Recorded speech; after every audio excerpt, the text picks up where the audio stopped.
Meow, my friends. It seems Putin and Trump are playing a game of pin the flag on the Arctic with Greenland as the unwilling piñata. Russian state television has just floated the utterly bonkers idea of dividing Greenland between Russia and the United States, because apparently carving up sovereign territories is all the rage these days in the geopolitical yard sale of the century. Let's rewind a bit. On January 10th, our soon-to-be again Commander-in-Chief Donald Trump refused to rule out military action to claim Greenland. Yes, you heard that right.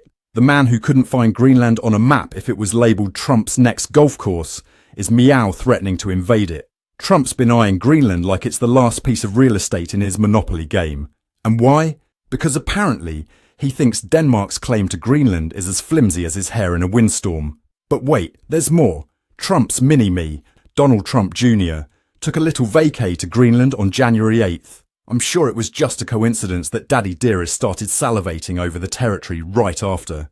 Maybe Junior brought back some snow globes and delusions of grandeur as souvenirs.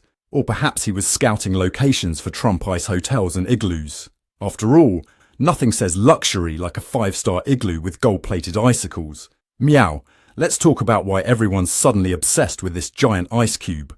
Climate change is melting the Arctic faster than Trump's chances of staying out of court. By 2030, we might see ice-free shipping routes that could revolutionize global trade.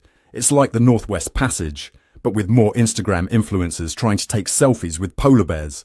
And under all that melting ice, a treasure trove of minerals and oil that's got world leaders drooling like cats at a fish market. We're talking about 31 different minerals, including lithium and graphite, essential for electric vehicle batteries. Who knew saving the planet would involve fighting over a giant melting popsicle?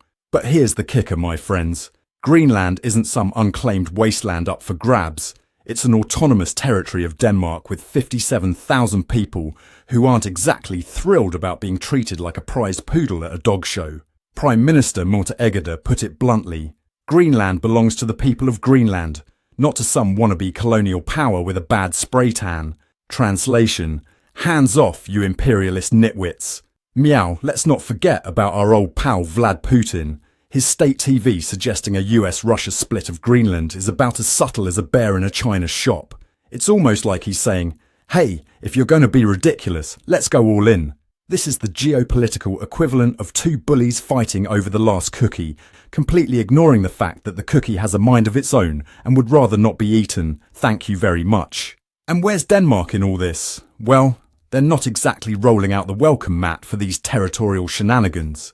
Danish Prime Minister Mette Frederiksen met with Greenlandic leaders on January 10th, probably to strategize how to deal with the world's most powerful toddlers throwing a tantrum over their icebox.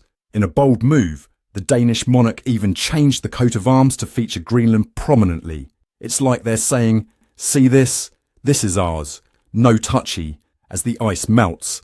Apparently, so do international norms and basic human decency. It's like we're watching a reality show called Keeping Up with the Kleptomaniacs Arctic Edition.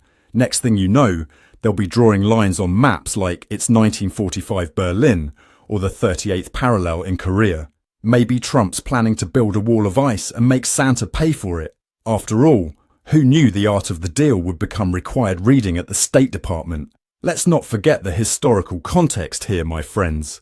Back in 1946, the US tried to buy Greenland from Denmark. Apparently, some ideas, like bad fashion trends, never truly die. They just hibernate for a few decades before coming back to haunt us. It's like the Louisiana Purchase, if Thomas Jefferson had Twitter and a reality TV show. Just bought half a continent, LOL, making America bigly again. Meow, here's a thought for you. With Trump's real estate background influencing his foreign policy, what's next on his shopping list? Maybe he'll try to buy the moon next. One small step for man, one giant leap for Trump's ego. Trump Lunar Towers, where every apartment has an Earth view. And why stop there? For the price of Greenland, estimated at a cool $1.1 trillion by some financial whiz kids, you could buy everyone on Earth a lifetime supply of CARVE. Now that's what I call fiscal responsibility. But let's get serious for a moment, my friends. Greenland isn't just a giant ice cube with a for sale sign. It's strategically crucial for missile defense systems and monitoring Russian activities.